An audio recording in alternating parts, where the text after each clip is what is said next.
He was a wonderful son, and they snatched that away from me in a moment. It's unforgivable. I don't see the case to have a trial, or why there are so many questions when it's clear that he was murdered. I'm not just saying that, it's a reality. They threw away his life.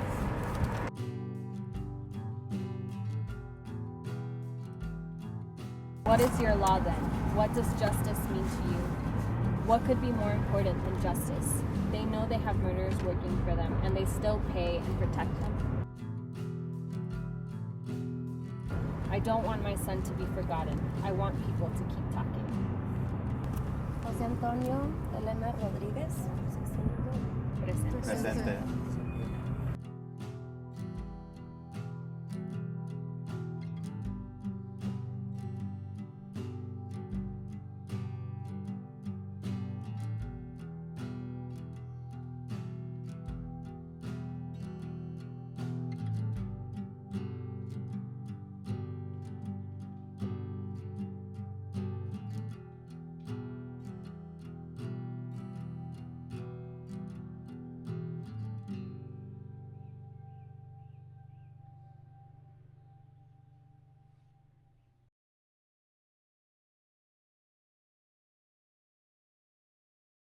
In a few moments, I will sign the North American Free Trade Act into law.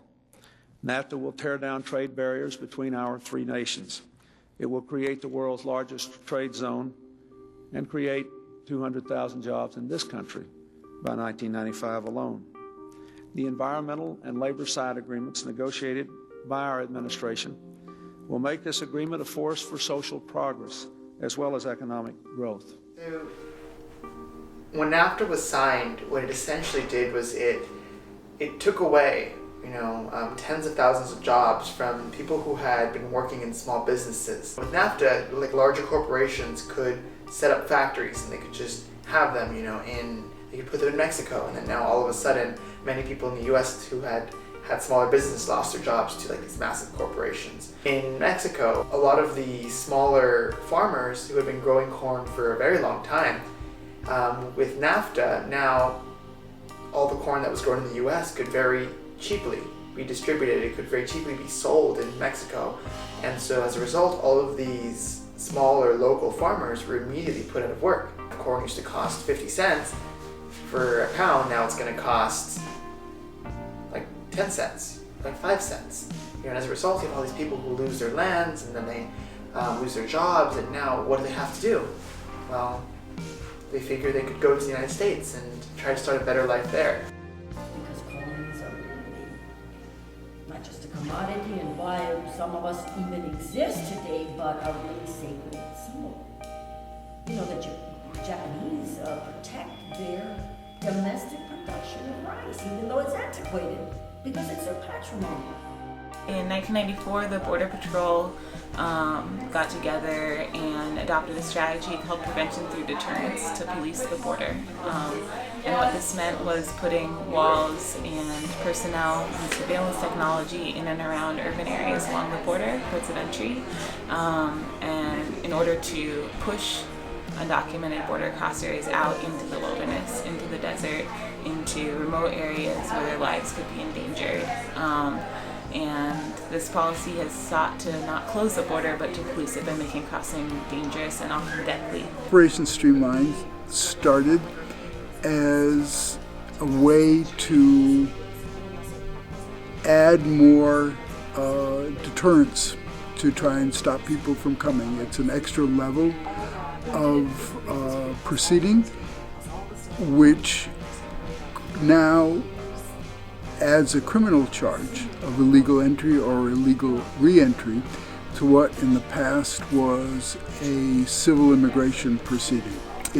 We still go through that civil immigration proceeding, have people have immigration hearings and deportation hearings, but in an effort to stop people from coming, we've added a layer of criminal prosecution, so people get prosecuted, they go serve a jail term, and then they get taken back into detention to go through the deportation proceedings.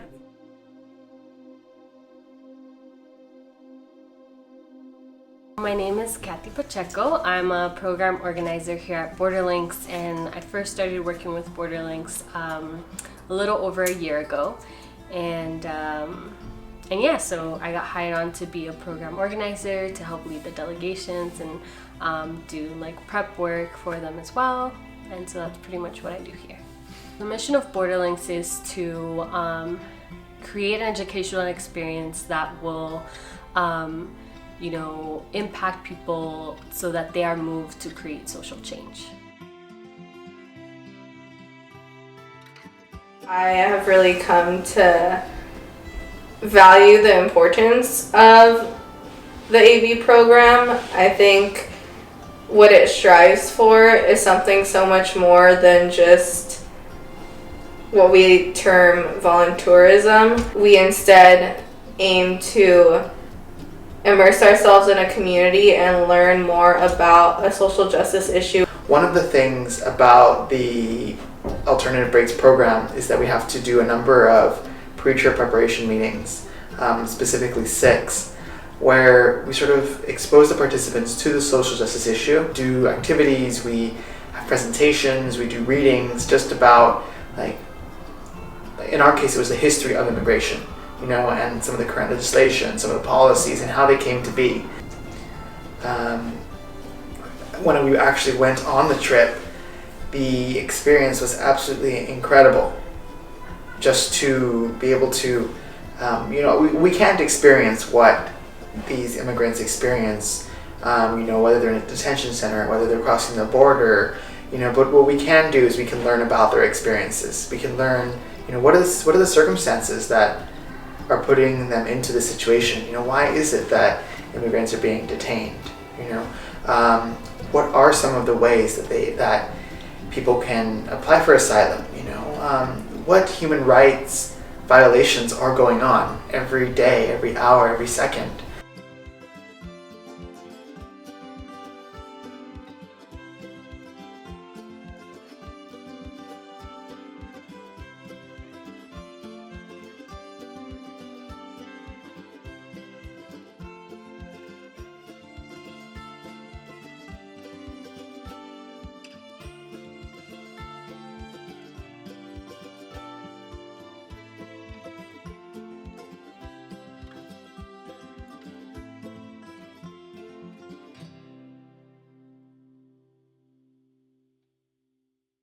My name is Sophie Smith, and I live in Arivaca, Arizona, and I'm a member of People Helping People in the Border Zone, local community organization. There's many people who are crossing the border without documentation through the Sonoran Desert in and around the community, and many people are finding themselves caught out in the elements. There have been hundreds of deaths in this area in the desert due to exposure. And as a community, we wanted to get together and see what we could do to provide direct aid, crisis relief to try to prevent deaths and suffering out in the backcountry around our homes.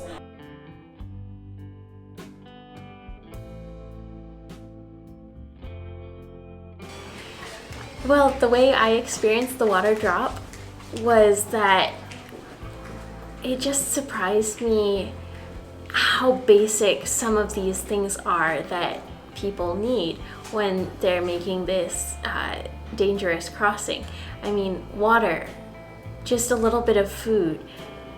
These are such basic things, and that's what they're lacking. And so to think that these simple things mean so much to them kind of puts my life in a different perspective. Also, thinking about that not all of the Border Patrol agents, but that some of them would actually slash the water jugs, that is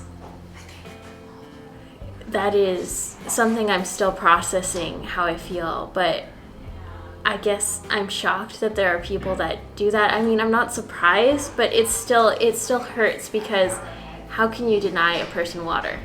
I visualize someone coming there, and I visualize that I can't even begin to feel the emotions that they would feel on receiving that help. I mean, people have shared stories about how dangerous that crossing is, and how I wouldn't be surprised if people cried when they came upon those jugs, and that to me is what affects me most. It was like nothing that I expected at all. It was because what I pictured in my mind, based on what my parents always told me and what I see in the media, it's just always like, oh, it's just going to be like this huge giant wall with a lot of border control like sprawled out throughout it. But I just didn't expect to see where you could clearly see the other side and see like their way of living, just them living their everyday lives, and just also seeing how they built it on an elevation to where we seem more superior than them is just very kind of heartbreaking to know that it's like that we're all not treated the same.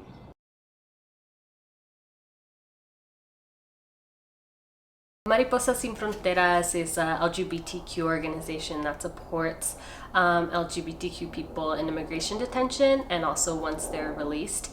It started off primarily as a bond fund, but as the organization kept growing and as our capacity kept growing, we were doing a lot more around, providing letters of recommendation and address support letters for people in immigration detention, which was used for bond funds, providing housing, putting money in people's commissary, doing visits regularly to immigration detention centers, and then also trying to educate the community about the conditions in immigration detention centers. The most impactful day was the day that we saw Operation Streamline. It's a very mechanical process, and that makes it very hard to digest. So you sit in a courtroom and you're watching individuals and humans being processed through this very not mathematical, but like mechanical process. So they're standing there and they get told, this is what day you crossed the United States border, this is the country you immigrated from, this is how many days you're gonna have at a detention center, do you plead guilty? And it happens like 1, 2, 3, 4, 5, 6, 7, and then it's like, okay, you're done, this is how many days you have, and now leave. The entire court case for 14 people was done in like 30 minutes. And so to see that done was just like heart-wrenching, to see these people have their lives, they're coming here for better opportunities, and they're treated like animals. Like, it was like watching cattle become herded off to slaughter, essentially. As people in the group, we had to take notes, and it went so fast that I couldn't even take notes. And so the judge makes a joke saying, if anybody doesn't want to go to Florence Detention Center, raise your hand. But all the people being prosecuted are like shackled wrist to wrist, so they can't raise their hand.